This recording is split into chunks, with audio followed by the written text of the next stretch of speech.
ধৈর্যর অপেক্ষা করতে করতে মা কিন্তু চলেই এলো। নমস্কার, শারদীয় দুর্গাপূজার শুভেচ্ছা সবাইকে। আজকে হচ্ছে নবমীর স্পেশাল একটা রেসিপি। তো সব সময় পুজোর মধ্যেই কিন্তু মিষ্টি মিষ্টি খাবার, এর মধ্যে যদি একটা ঝাল কোনো খাবার হয় তাহলে কিন্তু মন্দ হয় না। তো আজকের রেসিপিতে চলে যাব। আজকের রেসিপিটা আমি বলবো না, আপনারাই বলবেন আজকের রেসিপিটা কি। প্রথমে আমি এখানে 1 কেজি থেকে একটু কম দুধ জাল দিয়ে নিচ্ছি। জাল দেওয়া হয়ে গেছে, এখন এর মধ্যে দিয়ে দিব সিরকা। এখানে আমি 2 চামচ পরিমাণ সিরকা দিয়ে দিব। সিরকা দেওয়ার পরে পরে দুধটা কিন্তু কেটে যাবে, দুধটা কেটে ছানাটা বের হয়ে আসবে। চুলার জাল কিন্তু অনেকটাই পুরো হাই হিটে দিব। পুরো ছানাটা যখন তৈরি হয়ে যাবে তখন হচ্ছে এটাকে নামিয়ে ছেঁকে নিব। তো এটাকে আমি ঝাঁঝরিতে ঢেলে পুরো পানিটা ঝরিয়ে নিয়ে এসেছি। তো এখন হচ্ছে এটাকে আমি মেখে নিব। এর মধ্যে দিয়ে দিব হচ্ছে একটুখানি পরিমাণে আটা, দিয়ে দিচ্ছি হলুদের গুঁড়া, অল্প 1 চিমটি পরিমাণে হচ্ছে মরিচের গুঁড়া, পরিমাণ মতো লবণ, আর হচ্ছে একটু চিনি দিয়েছি, আর ভাজা ধনিয়ার গুঁড়া দিয়েছি। এখন এটাকে ভালো করে মিশিয়ে দিব।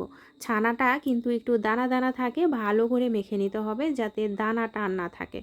তো এইভাবে মিশানোর পরে দেখেন আমি এটাকে এই শেপটাই করে নিব। এই যে এই শেপ করে নিচ্ছে, আপনারা চাইলে গোল গোল যে কোনো শেপ করে নিতে পারেন। সুন্দর করে শেপগুলো করে নিচ্ছি।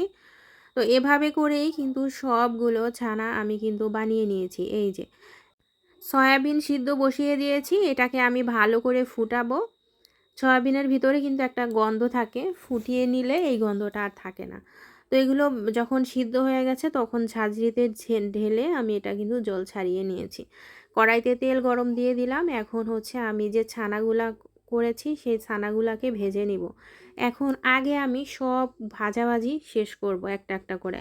ছানাগুলা হয়ে গেল ভাজা, এর পর্যায়ে দিয়ে দিলাম হচ্ছে সয়াবিন অল্প একটু হলুদ আর লবণ দিয়ে ভালো করে ভেজে নিব।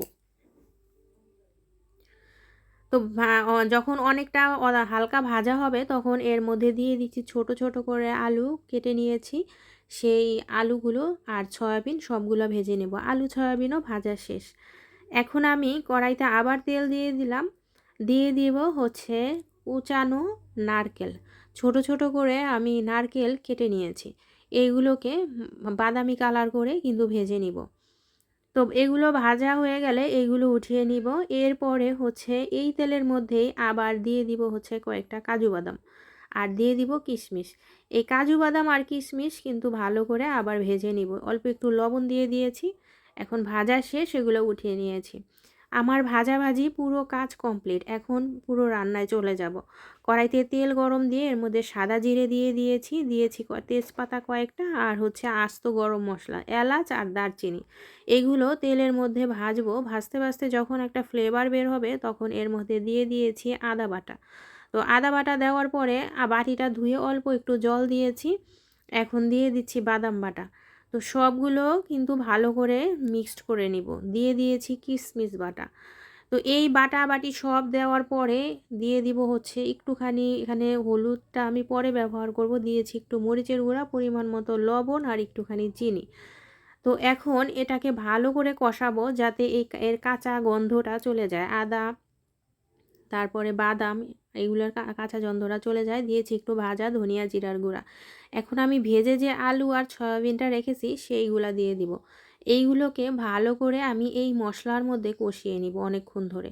তো কষানোর পরে যখন হচ্ছে এটা একটু ভাজা ভাজা হয়ে যাবে, এর মধ্যে দিয়ে দিব খাঁটি 1 কাপ গরুর দুধ। চাইলে আপনারা গুঁড়া দুধটাও ব্যবহার করতে পারেন। আমার কাছে গরুর দুধ ছিল তাই ব্যবহার করেছি। দেওয়ার পরে আমি হচ্ছে আরও 1 কাপের পরিমাণ হচ্ছে জল দিয়ে দিলাম। এখন হচ্ছে এটাকে ভালো করে ফুটাবো।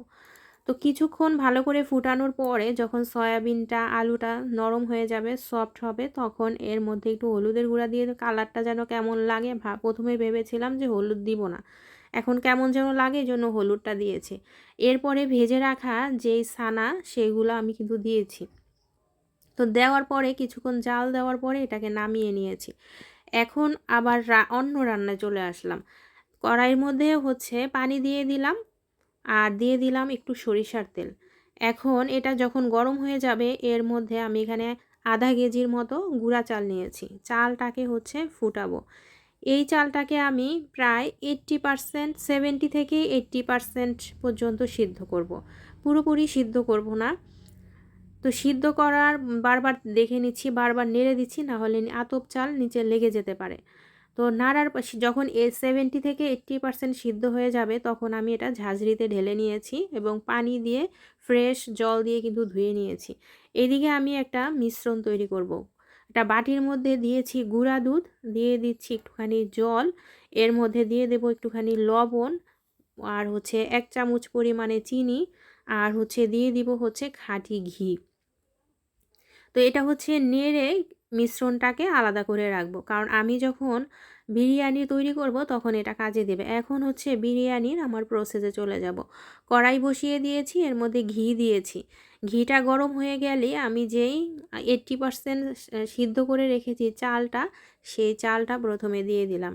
এরপরে দিয়ে দিব হচ্ছে আমি যেই মিশ্রণটা জাল দিয়ে রেখেছিলাম, আলু, সয়াবিন, তারপরে হচ্ছে সানা, সেইটা কিন্তু দিয়ে দিয়েছি। এবার আবার উপরে হচ্ছে চালগুলো দিয়ে দিব। আর এখন যে আমি দুধের মিশ্রণটা তৈরি করেছি সেটা উপরে দিয়ে দিচ্ছি। দেওয়ার পরে এখন আবারও আমি 2 লেয়ারে এইগুলা ব্যবহার করছি। একদম যে আমরা চিকেন বিরিয়ানি তৈরি করি সেইভাবেই কিন্তু বসিয়ে দিব। দিয়ে উপরে আবার দুধের যতটুকু মিশ্রণ ছিল ওইটা ঢেলে দিয়েছি চারপাশে।